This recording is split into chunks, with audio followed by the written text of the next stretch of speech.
হয় আপোনালোকে নিশ্চয় গম পাইছে প্ৰায় 1 ঘণ্টামানৰ ভিতৰতে আমাৰ নামদাং খিলগাঁও গাতে লাগি থকা যিটো ফ'ৰলেন কোম্পানী আছে ফ'ৰলেন কোম্পানীটোৰ মানে নেতৃত্বত এই কাম চলি থকা আপোনাৰ নিম্নমান দলংখন ভাগি পৰি গ'ল।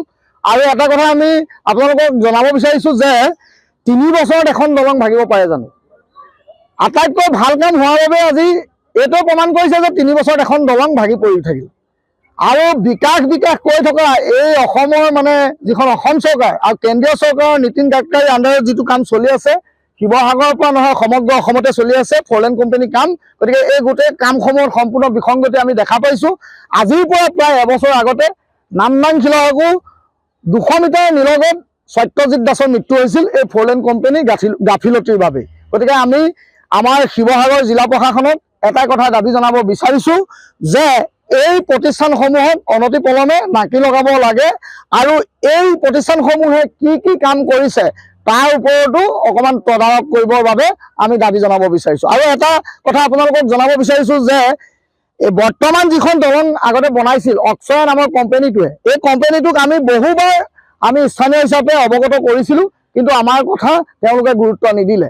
আৰু আপোনালোকে এটা বস্তু চাব এই দলংখনৰ মানে যিখিনি সামগ্ৰী লগাইছে চিমেণ্টে হওক বা ৰড হওক 3 ইঞ্চি 4 ইঞ্চি 4 ছটা 3 ছটা মানে ৰড ব্যৱহাৰ কৰিছে। এখন দলঙত 4 ছটা 3 ছটা ৰড ব্যৱহাৰ কৰি এনেকুৱা এখন দলং বনাব পাৰে জানো? আৰু এই দলংখনৰ ওপৰত সম্পূৰ্ণ 37 নং ৰাষ্ট্ৰীয় ঘাইপথ মানে চলিব আৰু দলংখন মানে আৰম্ভণি নোহোৱাৰ আগতে আজি দলংখন ভাগি থাকিলে। 3 বছৰত এখন দলং ভাগি গৈছে।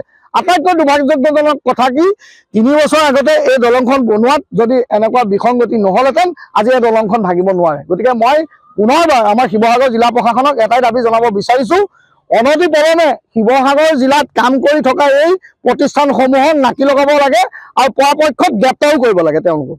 এইটোৱে মোৰ মূল দাবী। আৰু এই দলংখন যদি নতুনকৈ তেওঁলোকে নিৰ্মাণ নকৰে তেতিয়াহ'লে আমি স্থানীয় হিচাপে প্ৰতিবাদ কৰিবলৈ বাধ্য হ'ম। এই মূল দাবী। যিকোনো খবৰৰ বাবে যোগাযোগ কৰক আমাৰ এই নম্বৰত 9181 307 221।